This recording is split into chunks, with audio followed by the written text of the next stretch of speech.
Hey Nick, how you doing? I just thought I'd make you another video just to show you kind of there's some limitations to using an external sequencer with gadget. Anyway, I think you know my setup. Basically, I'll just run you through it. All my audio outs from all my synths are going straight into my audio interface. That's connected to Logic. The main out, the stereo out, is just coming back on my desk, and I'm simply using that just as a monitor, basically, monitor control. Right, what I wanted to show you was about the MIDI through and this machine drum. So let's just go under the table. It's a bit dark here. Oh, yeah, you can't see much. So there's my iConnect 1.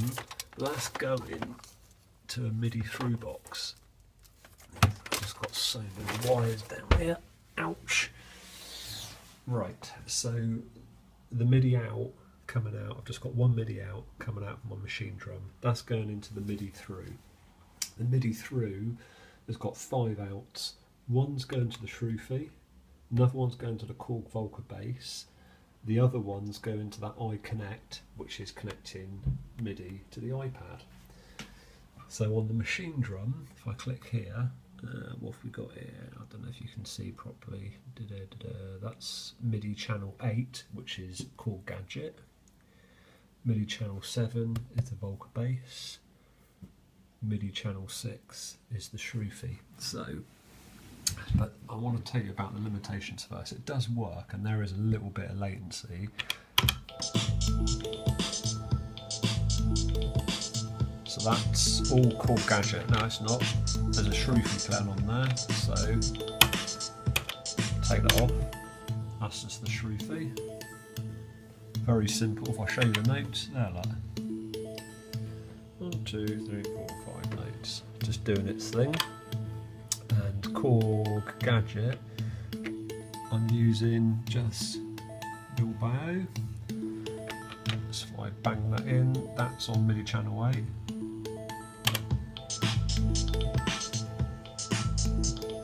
Now the MIDI and audio is a little bit loose. It's a little bit, well, I say loose, it's a bit of a stupid word to use.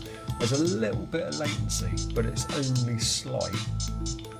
Okay, I'm going to turn the Thru off.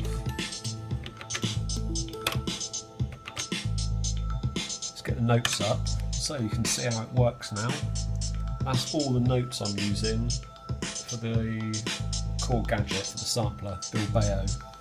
And as you can imagine, you've only got one note per step. So you can only really play one sample at a time. And if I demonstrate that, if I just go to a space here, so that's F1, I don't know what that actually relates to, but if I click on there, so C1, that's playing a kick drum, C2, that's playing a snare, I think the bass is on G1, so obviously each one of these steps corresponds to a pad on there.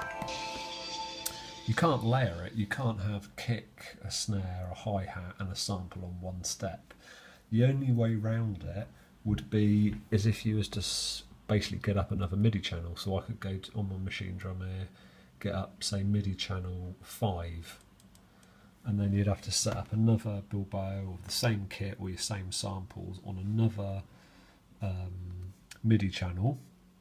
And then you could obviously start layering. So you can see that I've got that on MIDI channel 8. Helsinki on, that's off at the moment. So yeah, so it is slightly limited. If you use BeatStep Pro, you're going to have exactly the same problem. Actually, are you going to have the same problem?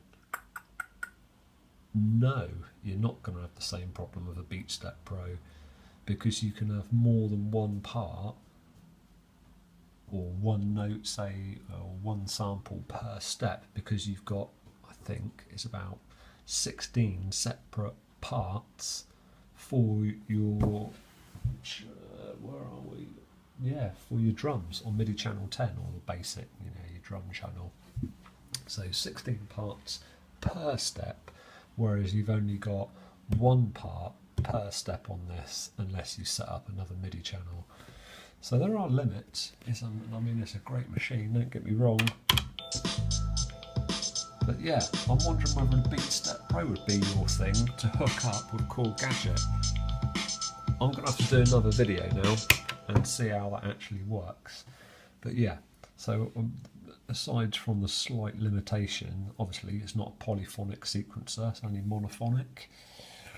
One note per step, but that's absolutely fine. That's how I roll. Catch you later, mate.